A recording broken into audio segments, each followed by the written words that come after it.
is we've had a need for serious scientific research in which the evidence gathering, the data gathering, experimentation, and all these things are done at a professional level, and that's happening now. The really good news is that the serious scientists have gotten involved at a high level. This is great. But there are certain dimensions of the phenomenon that don't fit the scientific paradigm, and consciousness is one of them. So as I'm driving along, guys, you can see the rain has started to come down now. The wind is picking up as well, and it looks very, very eerie. This is the kind of weather conditions that you can only pray for when you're making these types of videos, because where we're heading, the backdrop of the cliffs, the North Sea stretching out to the horizon, you know, it's going to be an absolutely amazing setting. And who knows, we might even get a storm up on the cliffs. Can you imagine that? Like a lightning storm or something? How beautiful would that be?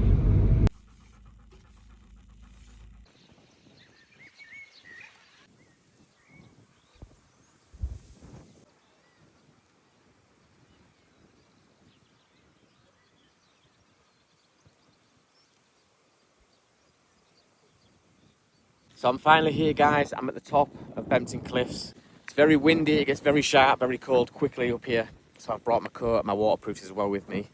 I've brought enough food and obviously plenty of coffee to keep me going throughout the night. Now the cloud coverage is not ideal for a skywatch. A lot of thick cloud, a lot of that cloud looks like it may be holding rain, which we are due later on, I think, in the night. But the phenomena has no preference, let's just put it that way. There are reports of everything from orbs, strange lights in the sky and under the water, UFOs, extraterrestrials, and also weird cryptids coming from this area as well. The whole range, the whole spectrum of reports and phenomena are being reported in this location. So that's why I'm here. A bit of cloud coverage is not going to hold us back, and if the phenomena is going to present itself, then it's going to present itself.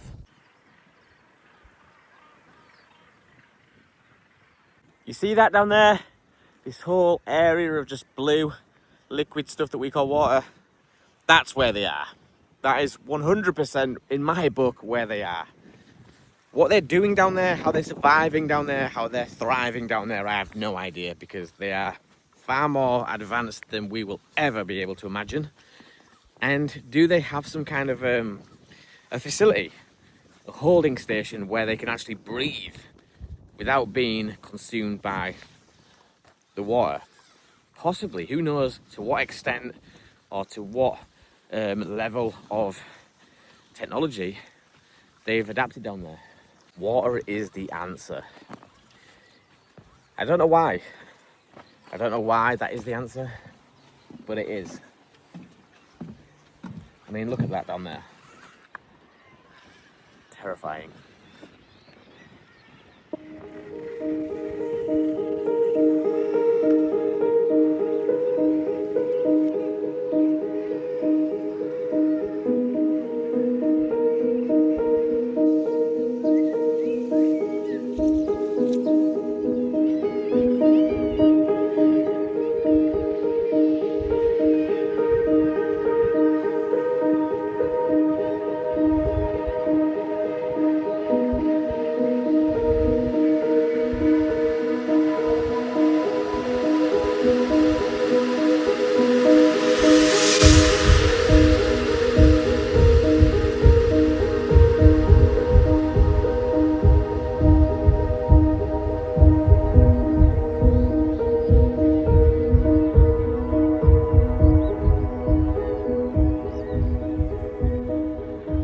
So I'm not sure how well you guys are going to be able to pick this up, because the wind is obviously hitting me head on. Hopefully you can make out what I'm saying. And you know, I'm here now on the edge of this cliff. I'm looking out to the North Sea. This beautiful landscape behind me, and all this noise and commotion from the birds nesting on the cliff face. And it's apparent to me that yes, I'm here for a sky watch, and yes, we should always still keep our eyes to the skies, but maybe more importantly than that is we should be looking at the ocean. We should be looking at the sea as well as the sky, because especially in this day and age, with the way that ufology is heading, a lot more reports now are coming from the ocean. Submersible craft, craft that can ascend into the sky but also dive below the ocean's waves, and these reports are coming in thick and fast. So if they have, and I say they loosely, whoever they are, whatever creatures or beings, entities, energy, life forms, whatever they are, if they are here permanently now, and if they are settling in on this planet, then one place that they would likely be doing that is in the ocean. So yes, I'm here for a skywatch, but I'm absolutely 100% going to be filming the ocean as well. So if at any point you're thinking, why the hell is he filming the sea? Make no mistake, it holds more mysteries than the sky itself. So of the 672 cases, I can't remember, more than 400 were transmedium.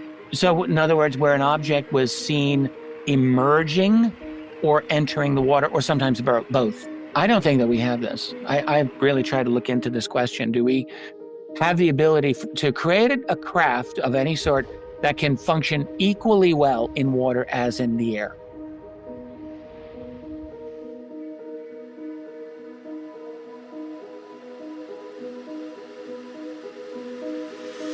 Right guys, I'm back in the car, as you can see, and I'm gonna make the little short journey further along around the coast to Flamborough Head. Flamborough Head is another beautiful scenic location, another hotspot where strange things happen, but also, more importantly than that, it's where I first had my one and only UFO sighting. And because of that, there is something pulling me back. Like, Bmpton's great, I'm going to go back there tonight, 100%. In fact, what I'm going to do, the plan is to go between Flamborough and Bmpton multiple times throughout tonight to break up the night. I'll have a cup of tea, a coffee, whatever it may be.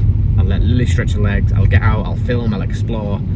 And when you're spontaneous like that, when you're doing things at random like that, that is when you are most likely to have an encounter. If you're trying to follow a trend or a pattern, or you do the same thing day in, day out, chances are nothing will happen. You have to be spontaneous. So yeah, I'm going to drive around to Flamborough. Like I've said, I'm super excited because since my encounter with that UFO that I saw, me and my brother, there's been a force pulling me back for more answers. I need to go there and I need to figure out what the hell I saw. I think about it an unhealthy amount. I've tried to logically explain away what I saw. It's not happening. It's not happening, guys. What I saw was otherworldly, and if it wasn't otherworldly, it's technology that we own that we'll never see for at least another 100 years. And I don't know how they're piloting it, because everything it did was incredible. The no sound, incredible. The speed it moved at was incredible. The fact that it cloaked itself, went invisible, and made the journey back from the horizon out at sea to literally directly above our heads, amazing. I don't understand any of this stuff. I have no answers for any of that, but what I do know is that's where I'm heading right now, to that location where all this happened. And I'm determined to see it again, even if it's just for a brief period of time, like a quick flash of light. I just want to see that. I don't know, I need anyone that's had a UFO sighting, you'll know this burning desire that I'm feeling right now to see it one more time, to try and get a better look or a better understanding as to what it was that you saw. And that's exactly where I'm at right now. I need to figure out what the hell that thing was.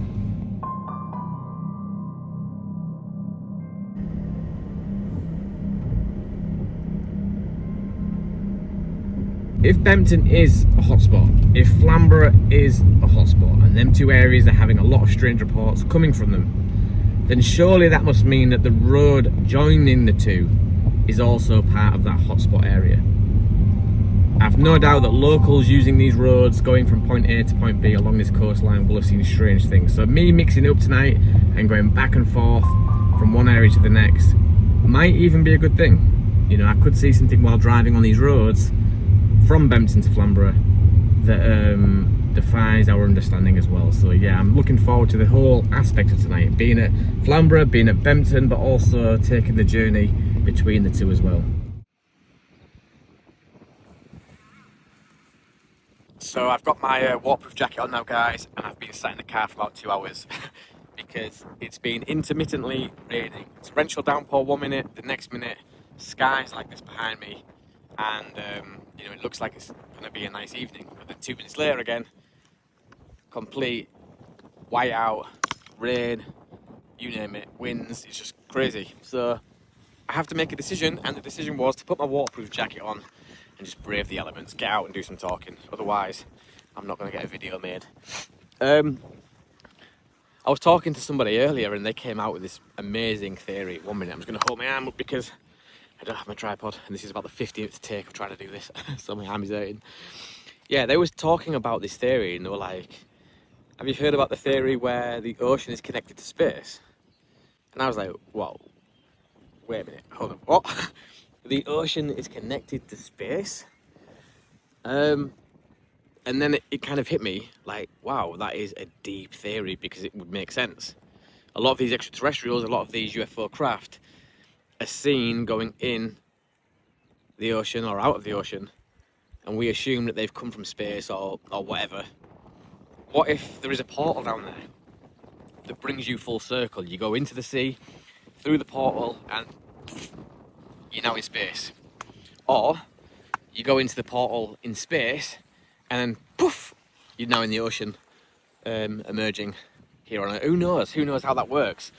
But what a cool idea. I'm sure there's much more intelligent people here on the channel than me that would understand how that would be possible, and maybe they want to comment below with the mathematics behind it. But yeah, I'm pretty sure I've seen diagrams about wormholes and how they work, and if that is the case, then it would be possible that going into the ocean somewhere, you know, could pop you out somewhere else in space, or vice versa. So yeah, this theory of the ocean being linked with space, never heard that one before, but kind of blew my mind when this person mentioned it. I was like, wow, that makes so much sense. Something I've started doing more of is just filming random parts of the sky, and then usually where I would stop the recording, I've just been letting it run over for a while, because at the end of the day, it's footage, right? You can always delete unwanted footage, but sometimes when we press that stop or we cut the recording short, that's always when things seem to happen. So yeah, this sunset over here at the minute is absolutely insane. This craft will come out of the water and it doesn't seem wet or drip water at all. Sometimes that is so, yeah. Other times not. So I'm not sure why that is, but without a doubt. And in fact, to the point where witnesses would actively comment on how strange it seemed to them that there wasn't dripping water coming from this craft. So I'm just sitting here now, guys, and I'm looking out obviously to the North Sea. Sun's going down, as you can see in the distance there. And I've got my eyes all over, to be fair. I'm looking at the sky, I'm looking at the ocean, and it's mad. Like, I always say this, right, wherever I am. I've been to some really picturesque places, spoke to you guys in some very scenic locations, but it's so weird to think that here I am on this planet. We're flying through space right now, right? And look at this place, look how gorgeous this is. It's how many more planets are out there just like this? How many more intelligent beings, life forms, are sitting there now looking at the sun going down somewhere in the universe, thinking the same thing as me? I've recently become really set in my ways as well, you know, like before I would talk about life coming here to Earth and life elsewhere in the universe or the solar system, but right now I'm set in my ways. I'm 100% convinced that they're not only here, but they're walking amongst us. Like, I think that that's the level it's got to. I don't think that they're just hiding. I don't think that they're just, you know, passing by every now and then, and there is some kind of a galactic map that they're all using which highlights the best hiding spots. I don't think that. Why they're staying hidden, why they don't want to interact or be seen on a public level, I don't know. I don't have the answers for like for a lot of this stuff. I don't have the answers. I just know that if there is intelligent life out there, and I say if, for those of you that still like to speculate, that intelligent life will be here. And if it is here, it's not stupid enough to, you know, go basically, let's just say they're not stupid enough to be walking around with green skin in public, you know, big tentacles on their head. They will have blended in perfectly to their surroundings, and they will look and match exactly the way that we act and the way that we look. This world, this planet that we're on is a beautiful place. Make no mistake about it.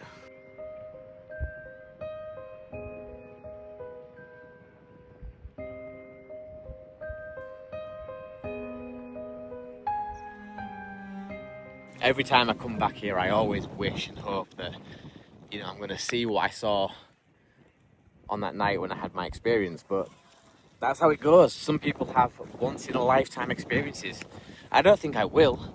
I think during my lifetime, hopefully, if I'm gifted long enough to be alive till the age of 70, 80, I'm sure I'll see something else, or even by that time, who knows, it might be confirmed and publicly accepted that they're here.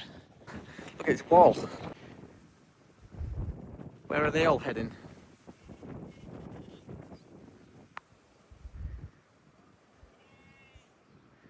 It's crazy, man. Wall full of snails.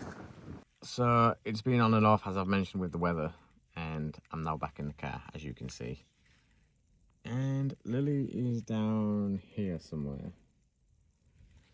She's giving it the whole feel sorry for me, Dad. Look at me. I'm not on no mattress and you are type vibes. But the fact of the matter is there's tons of room up this way that she can come crawl up if she needs to on these covers. But she's just trying to be a dick for some reason. No, she's not. She's comfy, bless her. If she wasn't, she'd move. So I haven't got to worry.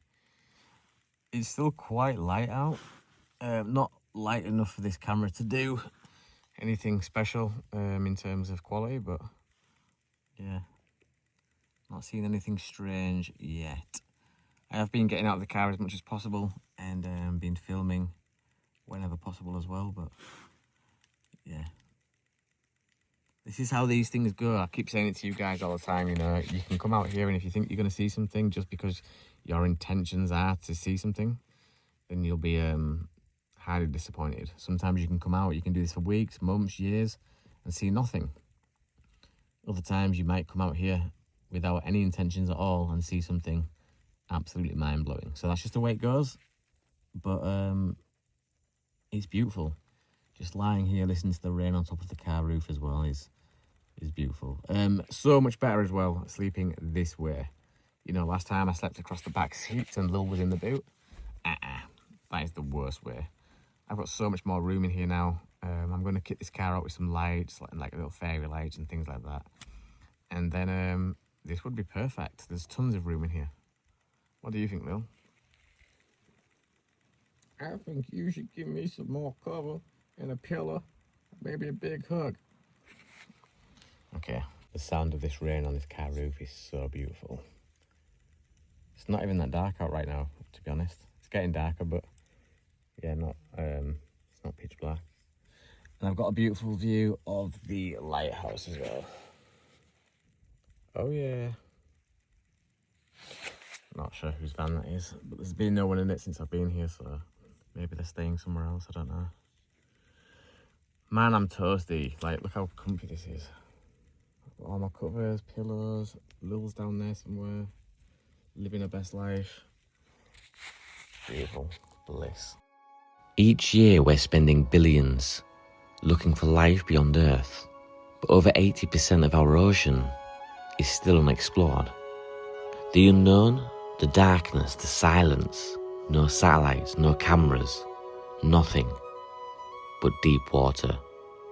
That's the kind of place where something intelligent, if it wanted to, could stay hidden.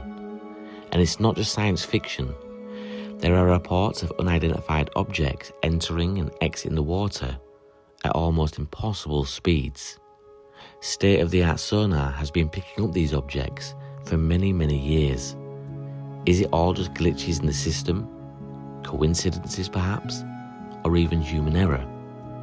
I think absolutely not. Beings from another planet are now here, and they're calling this planet their home.